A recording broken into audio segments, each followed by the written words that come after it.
এবার এই নির্বাচনে ভোটারদের ভোট দিতে কেন্দ্রে আনতে হবে না কাউকে, ভোটাররা নিজেরাই নিজ উদ্যোগে ভোট দিতে আসবে, এমন মন্তব্য করেছেন বিএনপি মনোনীত বাগেরহাট ৪ আসনের প্রার্থী সোমনাথ দে।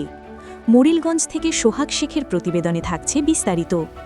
বাগেরহাটের মোরেলগঞ্জ বিএনপির বাগেরহাট ৪ আসনের মনোনীত প্রার্থী সোমনাথ দে তার বক্তব্যে বলেছেন, দ্বাদশ জাতীয় সংসদ নির্বাচনে ভোটারদের ভোট দিতে ডাকতে হবে না, ভোটাররা নিজেরাই নিজ উদ্যোগে ভোট দিতে আসবে। তিনি আরও বলেন, বাগেরহাটের ৪ আসনের মোরেলগঞ্জের ১৬টি ও শরণখোলার ৪টি মোট ২০টি ইউনিয়নের ভোটারগণ গত ১৭ বছর ভোট দিতে আসতে পারেনি।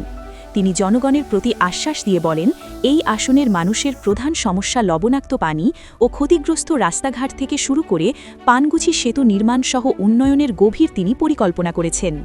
জানা যায়, বাগেরহাট ৪ আসনের মনোনীত প্রার্থী সোমনাথ দে মতুয়া বহুজন সমাজ ঐক্য জোটের কেন্দ্রীয় কমিটির সভাপতি।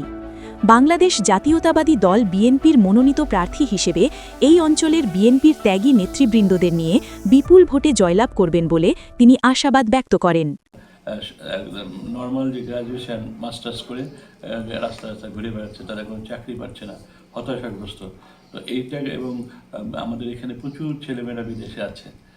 এই সকল ছেলেমেয়েরা টেকনিক্যাল কোনো শিক্ষা না নিয়েই তারা বিদেশে যায় এবং সেখানে যে দীর্ঘদিন তারা অনেক সমস্যার সম্মুখীন হয়।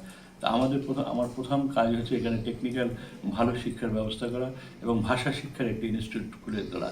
এবং মানুষের আরেকটা সবচেয়ে বেশি যে আমাদের এই দক্ষিণাঞ্চলের সমস্যা, এখানে মানুষ সুপেয় জল পায় না, প্রচণ্ড লবণাক্ত জল। সারা বছরই মানুষ বৃষ্টির জলের দিকে তাকিয়ে থাকে। তো বৃষ্টি তো আর সবসময় হয় না, ৬ মাস বৃষ্টি হয় না। এই সময়টা মানুষ মানবতার জীবনযাপন করে। জলের রাস্তাঘাটটাই মেইন। তারপরে এখানে চিকিৎসা ব্যবস্থার কোনো ভালো চিকিৎসা ব্যবস্থার সুযোগ নেই।